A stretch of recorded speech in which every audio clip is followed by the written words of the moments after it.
Kamusta po kayong lahat mga kaibigan at lahat po ng sumusubaybay sa programang ito ng Iglesia ni Cristo, ang Reconnect an Evangelical Mission. Kasama po natin ngayon ang kapatid na Ron Aranzazo. Kamusta po kayo, Karon? Maayos naman po, kapatid na Lem. At kayo po, kumusta po kayo? Ayos naman po, kapatid na Ron. Batiin din natin hindi lamang yung mga sumusubaybay po sa amin, dyan po sa telebisyon, kundi maging yung ating mga avid viewers sa social media, Opo. sa Facebook at dun sa ating mga official YouTube channel. Yun. Mga kaibigan, kumusta po kayo? Sana Kumusta po ay kayo? nasa maayos silang kalagayan. Yes, at napakaganda ng ating talakayan ngayon kung gaano po kahalaga yung pag-ibig sa ating Panginoong Diyos at yung pag-ibig sa ating kapwa. Gaano nga po ba kahalaga yon, kapatid na Ron, ayon sa pagtuturo ng ating Panginoong Hesukristo? Kapatid na Lem, mabuti ay basahin natin yung Marcos 12:28. Ito yung ating biblical basis nung binabanggit nating pag-ibig sa Diyos at pag-ibig sa ating kapwa. Opo. Mga kaibigan, pakinggan po ninyo. Ang kanilang pagtatalo ay narinig ng isa sa mga tagapagturo ng kautusan na naroon. Nakita niyang mahusay ang pagkasagot ni Jesus sa mga Saduseyo, kaya siya naman ang lumapit upang magtanong. Alin po ba ang pinakamahalagang utos? Sumagot si Jesus, ito ang pinakamahalagang utos. Pakinggan mo, Israel. Ang Panginoon nating Diyos, ang tanging Panginoon. Ibigin mo ang Panginoon mong Diyos ng buong puso, buong kaluluwa, buong pag-iisip at buong lakas. Ito naman ang pangalawa. Ibigin mo ang iyong kapwa gaya ng pag-ibig mo sa iyong sarili. Wala nang ibang utos na hihigit pa sa mga ito. Ang unang pinakamahalagang utos po ay ibigin ng Diyos ng buong puso, ng buong kaluluwa, ng buong pag-iisip at ng buong lakas.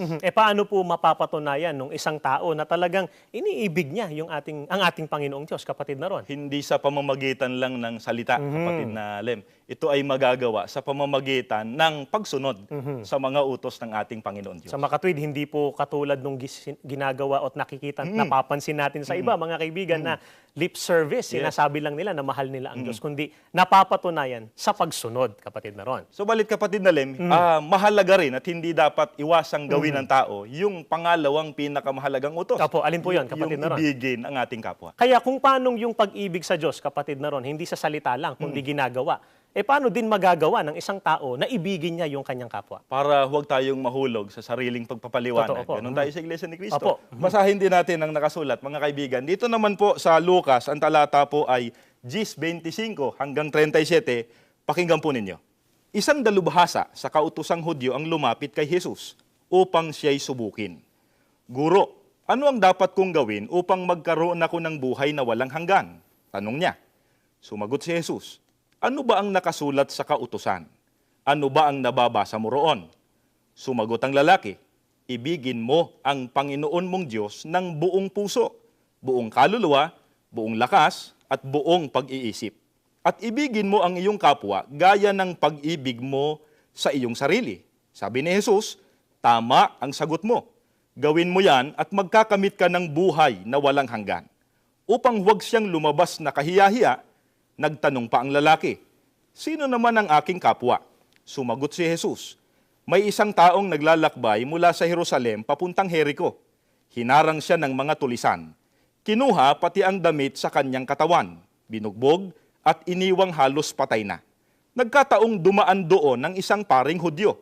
Nang makita ang taong nakahandusay, lumihis siya at nagpatuloy sa kanyang paglakad. Dumaan din ang isang Levita. Ngunit nang makita niya ang taong binugbog, lumihis din ito at nagpatuloy sa kanyang paglakad.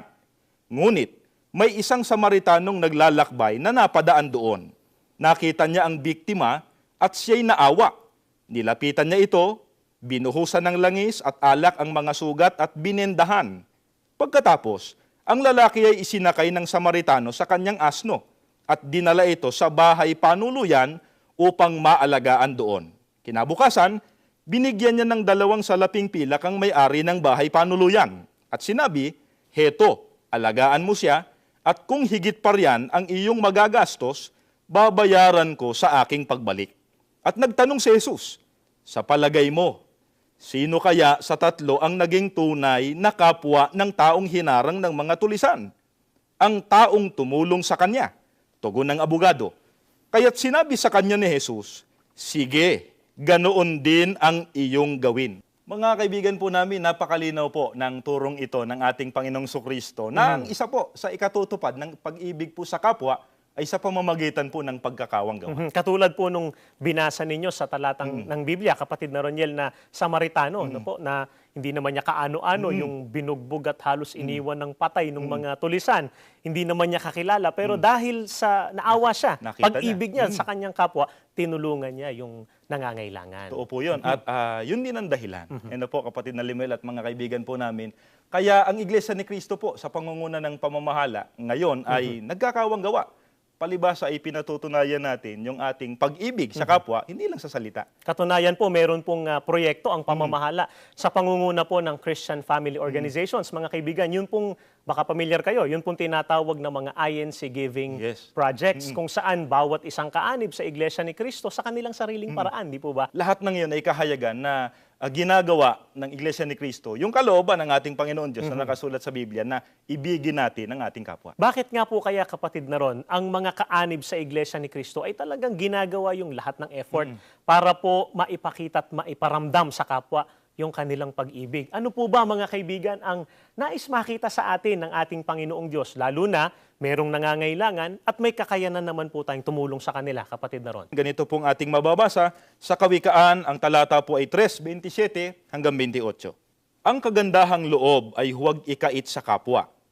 Kung ikay may kakayahan na ito ay magawa. Kung mayroon ka ngayon ng kanyang kailangan, huwag nang sasabihing bumalik ka't bukas ibibigay.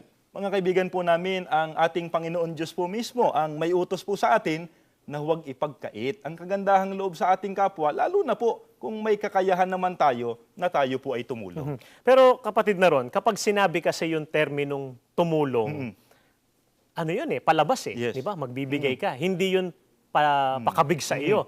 Baka merong nag-iisip sa mga sumusubaybay sa atin ngayon, teka, hindi ba ako lugi kapag ka ako ay tumulong sa aking kapwa?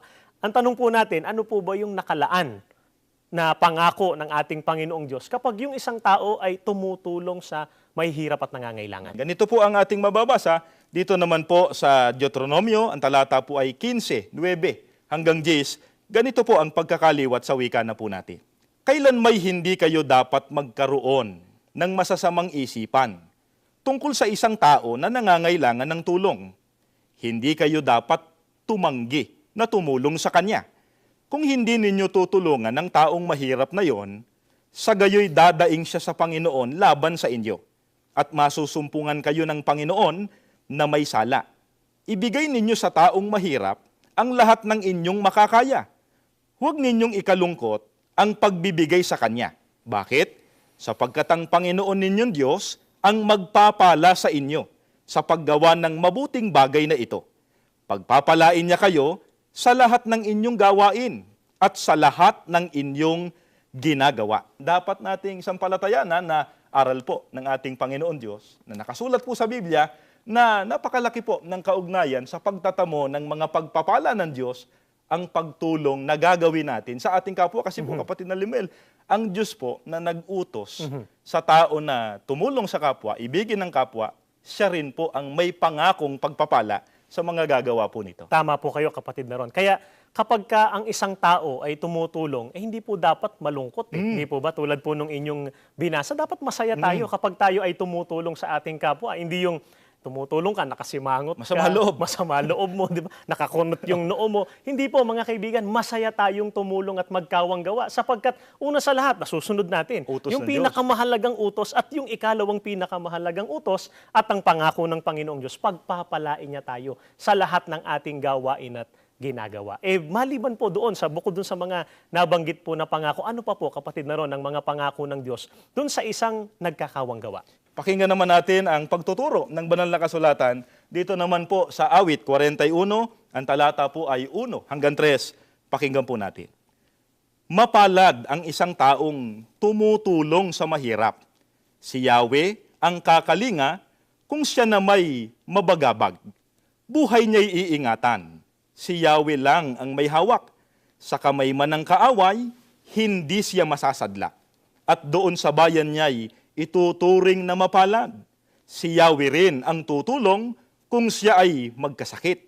Ang nanghina niyang lakas ay ganap. na ibabalik. Mga kaibigan po namin, mapalad po, higit pa sa swerte. No po? Opo. Mapalad po ang taong tumutulong sa mahihirap. Buhay po niya, ayon po sa talata, iingatan ng ating Panginoon Diyos. Kaya, hinihimok po natin ang ating kapwa-tao, pati na Limuel, na Opo. tumulong sa atin pong kapwa, kahayagan ng kanilang pag-ibig. Hindi naman kasi kailangan na yung pagtulong ay malaki yan kasi baka merong nagsasabi na sila man daw nangangailangan. Paano nila magagawa yung pagtulong, di ba? Totoo po yun, kapatid na Ron. Mga kaibigan, dapat nating maunawaan, ang pangangailangan po ng tao, hindi lang po material na bagay, no po? Hindi lang po in kind, hindi ba? Kundi meron din pong ibang pangangailangan. Halimbawa, yung emotional support, baka kailangan nila sa inyo ay advice, baka kailangan nila ng, ang sabi nga is, a shoulder to cry on, di ba? Marami pong pangangailangan ang atin pong mga kapwa-tao, hindi po ba? Kaya anuman po yon, mga kaibigan, lahat ng kaya po nating itulong sa kanila, itulong po natin bilang pag-ibig po natin sa ating kapwa. Kasi yung epekto nun, magandang epekto, mabuting epekto po nun, hindi lang para dun sa tinulungan natin. Pati dun sa tumulong. Pati dun sa tumulong. Bakit, mga kaibigan? Kasi meron tayong dakilang nagagawa kapag ka tayo ay nag-effort, di po ba? Na-involve tayo sa pagkakawang gawa. At napakasarap kasi sa pakiramdam di ba kapatid na Limuel, pagka nagagawa natin yung pagtulong sa ating kapwa. Totoo yon, kapatid na Ron. Bakit, mga kaibigan? Ano po ba ang dakilang nagagawa ng isang taong nagkakawang gawa? Basahin po natin, ang nakasulat naman po dito po sa Hebreo, talata po ay 13:16. Ganito po ang pagtuturo ng Biblia. Huwag kaligtaan ang gumawa ng mabuti at ang pagkakawang gawa, sapagkat ang ganitong pagpapakasakit ay kinalulugdan ng Diyos. Ito po ang pinakadakilang dahilan. Kaya hindi po tumitigil ang Iglesia ni Cristo sa pagsisikap na makatulong sa mga kapwa-tao na nangangailangan.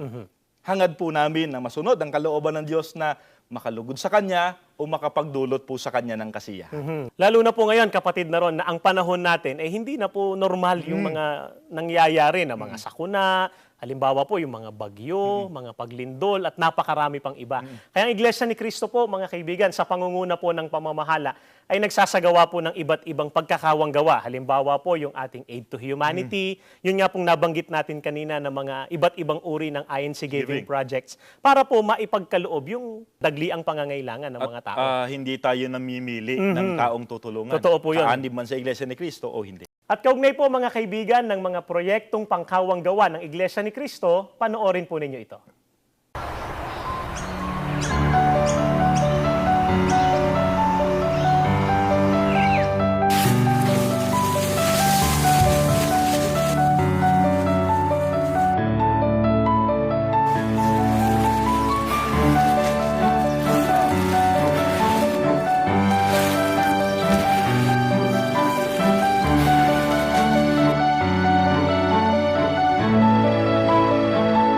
Buong ingat, buong pagmamalasakit na inihahanda ang mga lingap na ito, nakasabay ng mga kaanib sa Iglesia ni Cristo ay maglalakbay rin ng tawid dagat para sa mga lilingapin.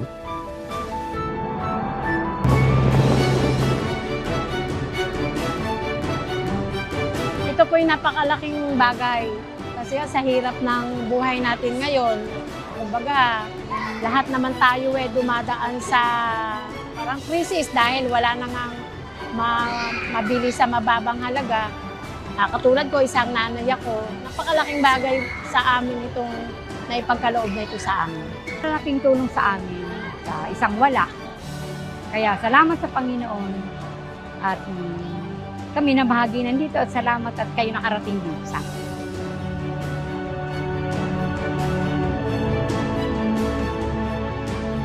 Kami po ay lubos na nagpapasalamat sa pagmamahala.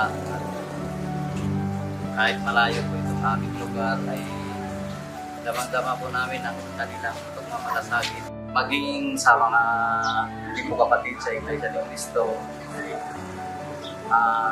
lubos taos puso po silang tumutulong po. Sobrang laki po ng naitulong nila sa amin. Kasi po, nung isang araw po, wala kaming naisaing. Papasalamat po ako sa buong Iglesia ni Cristo dahil po sa natanggap kong lingap. Malaking tulong po ito sa amin.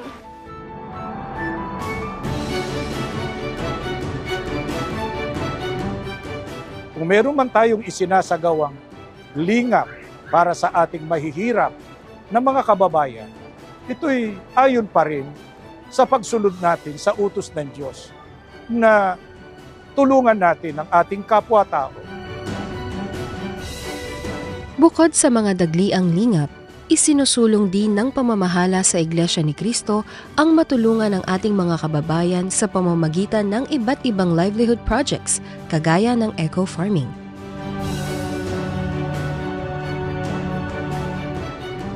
Nariyan din ang Unified Livelihood and Advocacy for Development na nagbibigay ng mga trabaho sa mga kapatid sa loob ng Iglesia ni Cristo maging sa mga hindi pa kaanib dito.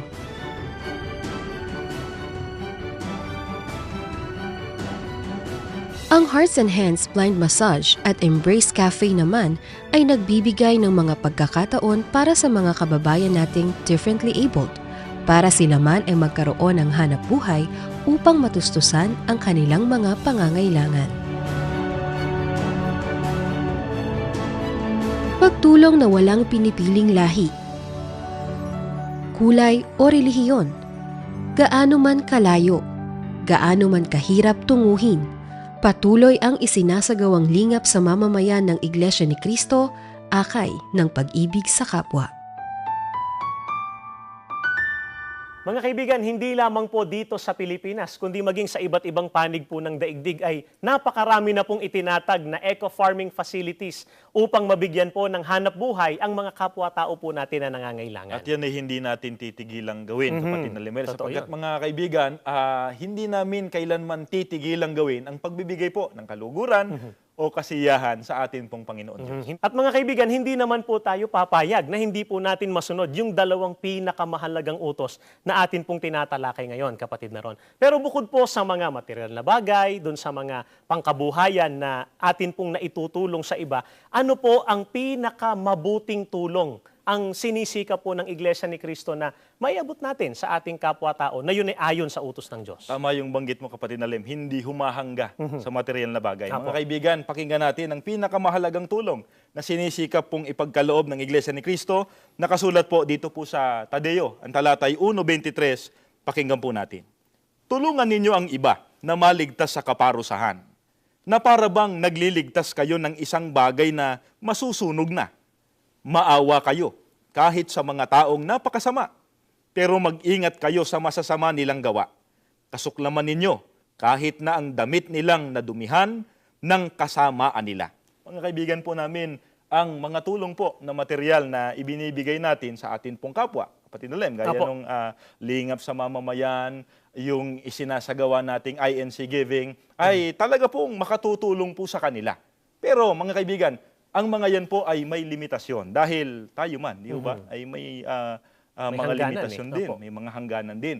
At yung ating magagawa ay hindi naman natin maipagkakalubang lahat eh. Limitado Di po ba? sa kapasidad po natin, Tama kapatid po na Ron. kayo.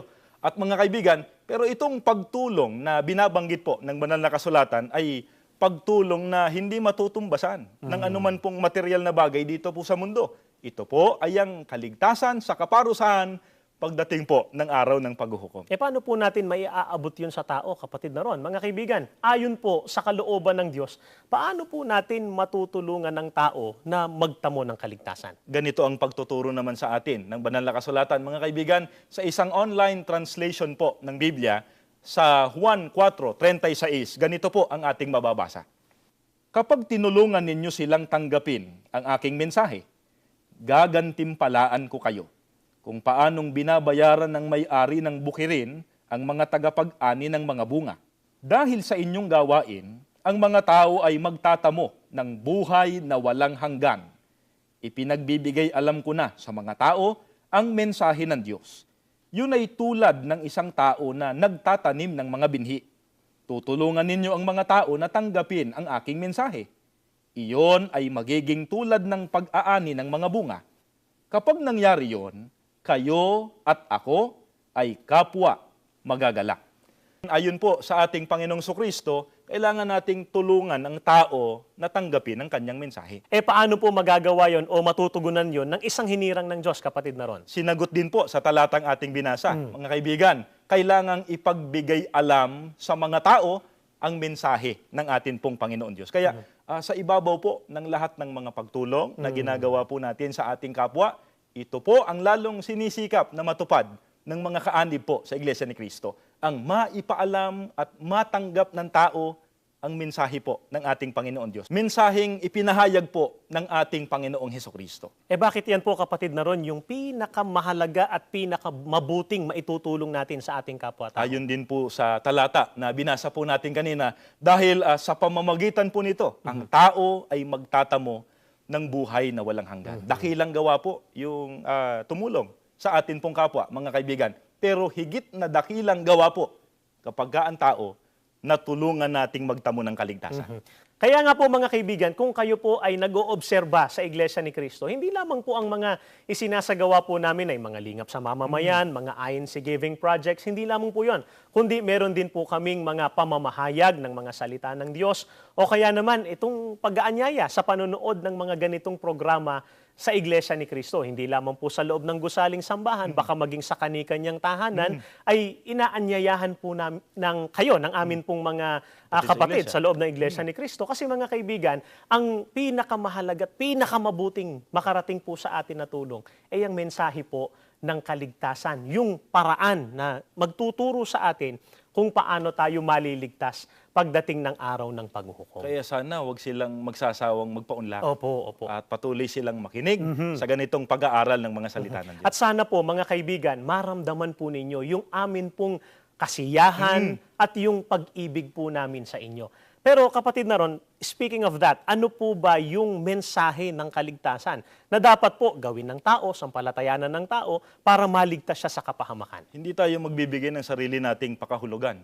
Tanungin natin ang mismong tagapagligtas. Mga kaibigan, basahin po natin ang nakasulat dito po sa Juan Gis, ang talata po ay 9, sa Saling Revised English Bible. Ganito po ang pagkakaliwat sa wika na po natin. Ako ang pintuan. Ang sino mang taong pumasok sa loob ng kawan, sa pamamagitan ko ay maliligtas. Ito po ang mensahe na itinuturo ng mismong tagapagligtas, ang atin pong Panginoong Hesukristo, para ang tao ay maligtas. Kailangan po na ang tao pumasok sa loob ng kawan. Alin po yung kawan na doon ako dapat pumasok para ako'y maligtas? Tanungin natin naman ng mga apostol na natuto sa pagtuturo ng mismong tagapagligtas, ang ating Panginoong Hesukristo. Ganito ang mababasa po natin, mga kaibigan, sa Gawa 20:28. Salin po ito ni Ginoong George M. Lamsa. Ganito naman po ang pagkakaliwat sa wika na po natin.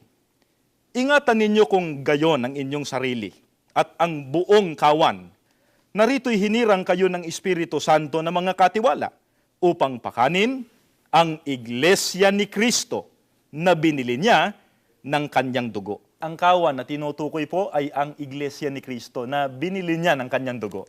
Ito po ang dahilan. Kaya patuloy namin kayong inaanyayahan na makinig sa mga aral ng ating Panginoon Diyos na itinuturo po sa Iglesia ni Cristo. Dahil ito po ang mensahe ng ating Panginoon Diyos na magdadala sa atin sa kaligtasan at sa pagtatamo ng buhay na walang hanggan.